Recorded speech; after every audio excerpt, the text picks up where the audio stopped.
This video is a response to the bothersome combination of inspiring philosophy and Johannan Raatz, whom I shall call Kermit for short. Somebody talked! No one is safe! I'm getting out of here! Yeah! So let's begin.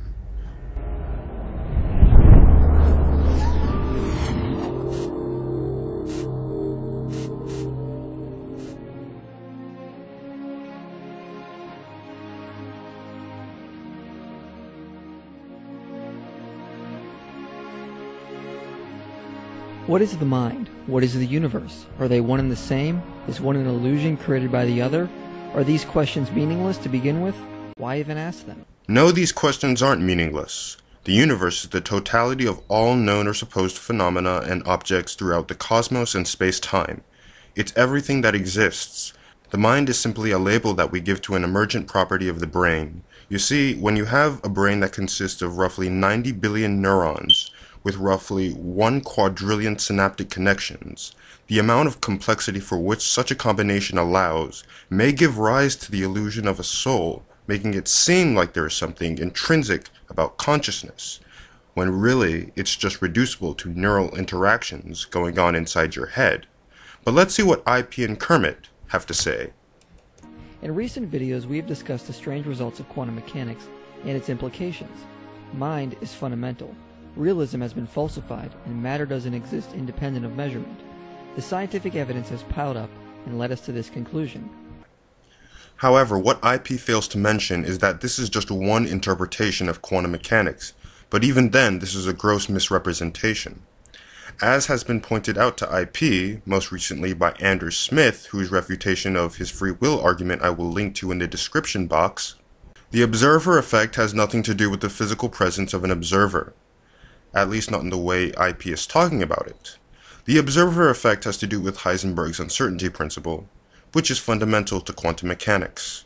To detect a particle, the detector must interact with it, and this interaction inevitably changes the state of the motion of the particle, introducing uncertainty about its original state. In the slit seen here, if we were to pass a photon through the slit in order to see an electron's position, the electron would absorb the photon, and while better precision and understanding might be gained as to where the electron is, there would be greater uncertainty in regards to the momentum due to the photoelectric absorption of the electron. Phenomenon is not tantamount to the consciousness of an observer having any effect on the physical state of reality by its simply being present, as Sean Carroll notes. Yeah, the kinds of events that lead the universe to split are simply observations of quantum systems. And that's a little bad way to put it, because observation makes it sound like the existence of a conscious observer is somehow important to quantum mechanics, and it's completely not. That's an utterly bogus road to go down. What an observation simply is bringing one system into contact with another, so that what this system is doing becomes entangled, becomes related to what this system is doing. So if this system is spin up or spin down, and this system is a little arrow, then you bring them in contact, and the arrow becomes correlated with what the spin is doing.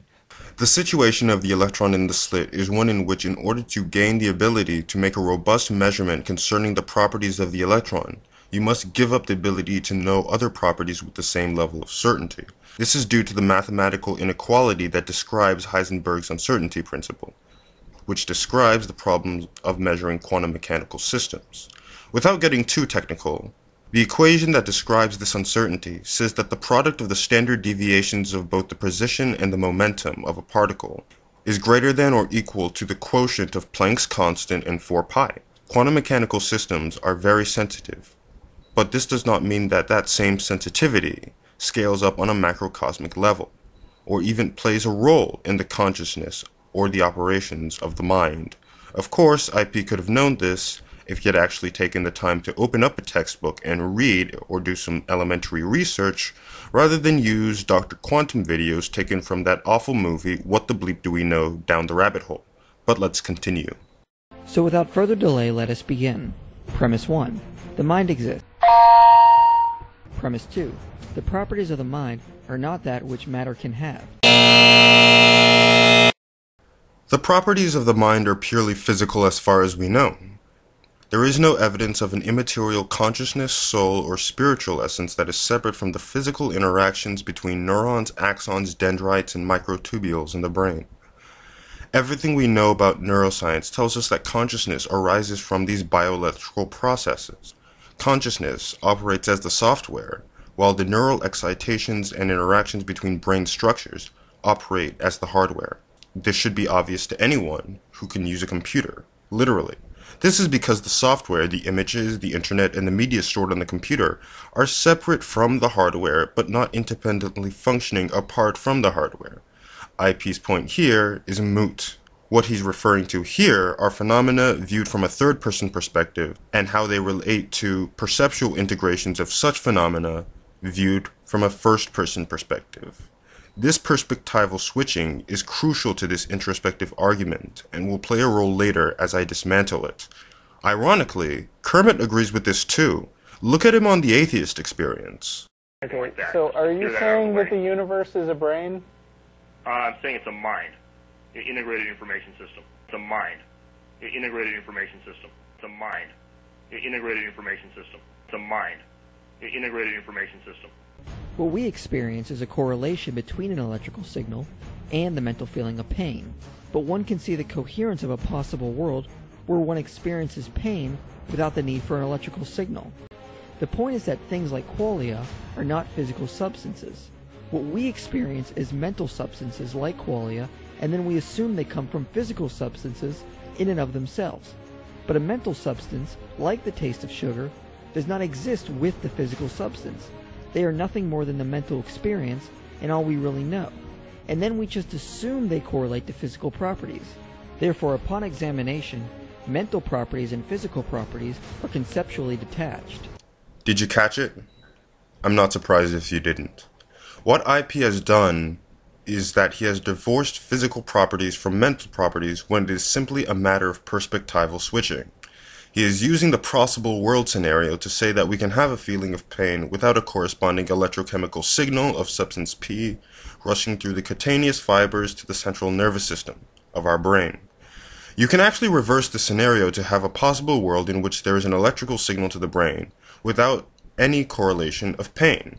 However, what IP doesn't realize is that this perspectival switching that I mentioned earlier is what allows him to make this sort of equivocation.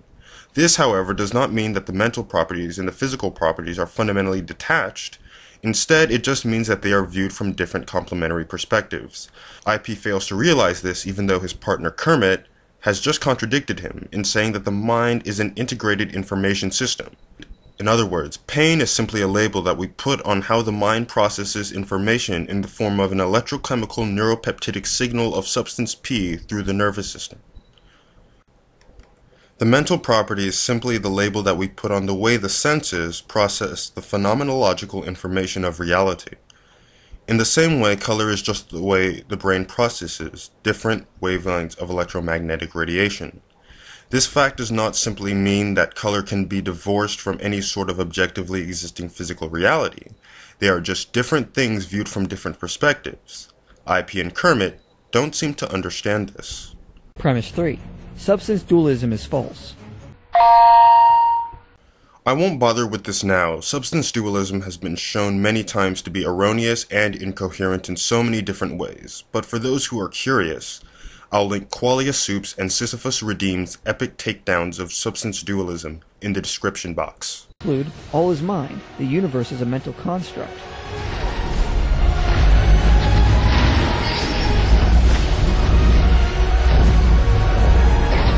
And without surprise to idealists, this is what the experimental results of quantum mechanics tells us. Matter is not fundamental in and of itself, but cannot exist prior to measurement, which was pointed out in our last two videos. This is no longer funny. Well, the choral music was nice, and the clip from Inception was pretty cool. But this conclusion is just absurd. Since when have scientists leapt to the conclusion that all is mind? As I will further point out in this video, when IP starts to employ modal logic, perception and mind are not the same thing. I'll use Kermit's definition of a mind as the final nail in the coffin of the introspective argument. What about property dualism? Could one just use premise 1 and premise 2 to arrive at property dualism?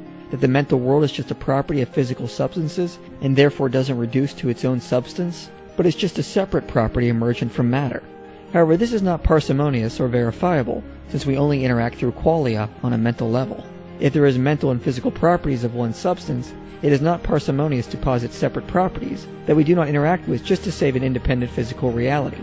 Well, if IP really believes that, I would advise him to maybe see if he could acquire brain damage or jump off a cliff to see if the brain has anything to do with the mind or to see if reality independently exists. His last question asked, how do we observe physical properties if they are not mental? Well, for one thing, this question is semantically flawed. We do not observe mental properties. Mental properties are simply the labels that we put on how our mind processes the phenomenological information of reality. The physical properties are what we observe about the phenomenon itself. For example, the properties of mechanical waves such as wavelength, amplitude, frequency, and speed are not phenomenological observations, but simply descriptions of the source of particular phenomena, namely sound in this case. Because deaf people exist and we know the audiological mechanics of how sound is perceived through cilia in the ear, we know that sound is a property only of perception. In the same way, sharks and other marine animals have a sensorial ability distinct from humans known as electroreception, the ability to perceive and or detect the bioelectrical signals given off by other organisms in the environment. This ability especially comes in handy when trying to locate large schools of fish. The shark may be the perfect killer, but what's the use of being armed to the teeth if you can't locate your prey? That's why the shark has such an array of super senses. Imagine if we had the senses of a shark. We'd have incredible hearing.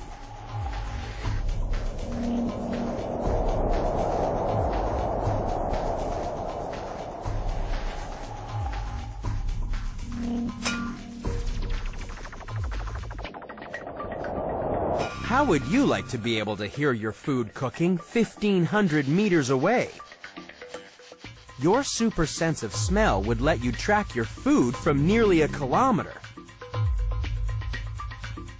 Your eyes would be 10 times more sensitive to light, and you'd have an unbelievably keen sense of touch.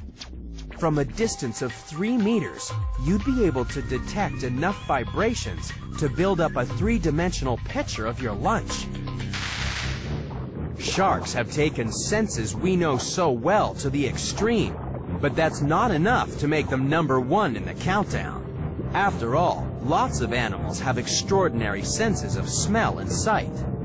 Sharks are special because they have a 6th sense. They can detect the tiny electrical fields generated by all living creatures every time they move a muscle. Sharks are so sensitive, they can detect 0.5 billionth of a volt. That's like detecting the electricity created by a flashlight battery from a distance of 1,500 kilometers.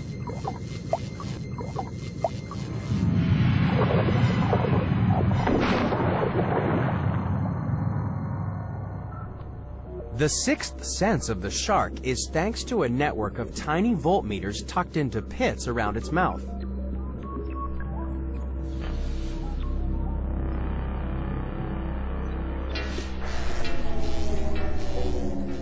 These cells give the shark the ability to locate prey in complete darkness, or even when it's buried under sand. The shark possesses so many extraordinary senses that it's almost impossible for us to imagine how it perceives the world.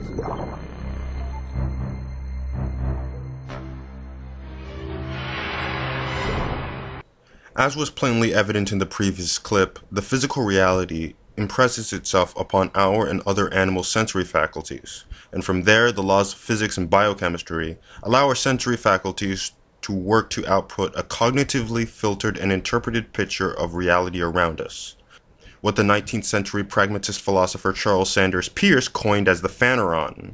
However, if IP wants to get rid of a mind-independent reality, I will indeed show him that this still does not save his argument. Indeed, the modal logic argument that he's about to present has one very fatal flaw that often goes unnoticed. However, more importantly, is that the mind cannot reduce to just a property. This can be shown in a simple deduction. Premise 1. If solipsism is conceivable, then a possible world could exist such that only the mind exists. It is this first premise that I'm going to take issue with the most, and one must pay very careful attention because what I'm about to say may confuse you. So, here goes. If metaphysical solipsism, hard solipsism, is true, then the mind does not exist. Metaphysical solipsism means the absence of any mind, and let me explain to you why that is. The reason is because, in this case, a solipsistic world only contains perception.